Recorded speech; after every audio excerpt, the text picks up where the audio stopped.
In today's video, I'm going to teach you how to make your Wix header transparent. This is a fantastic way to enhance the visual appeal of your site by creating a seamless transition between your header and the content below. It's a simple process, and we'll walk through it together step by step. First, we're starting by logging into your Wix account. Once you're in, head over to your site's dashboard. This is your control center where you can manage and customize your website, and it's the first step towards making changes to your site design. After accessing your dashboard, the next step is to click on Design Site. This will open up the various design options available to you. Once you're in the design section, proceed to your Wix website editor. This is where the magic happens.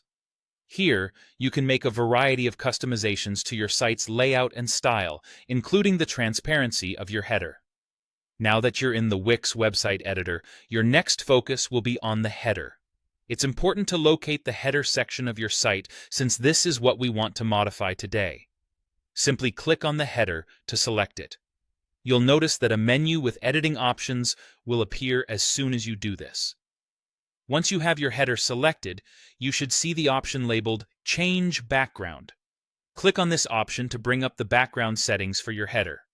Right now, your header probably has a solid color or an image set as the background. However, if we're aiming for transparency, we'll need to change this. In the background settings, look for an option that says None and select it. Selecting None will effectively remove any existing background color or image from your header, rendering it transparent. This creates a more streamlined look, where your content flows naturally from the header down to the rest of your page. Once you've made these changes, it's crucial to see what your site will look like to visitors, so go ahead and click on Preview. This will give you an opportunity to view your website with the new transparent header. Ensure everything looks as expected and that the rest of your content aligns well with this new design change. Finally, after previewing your site and confirming that everything is perfect, click on Publish. This will save all of your changes and make your updated design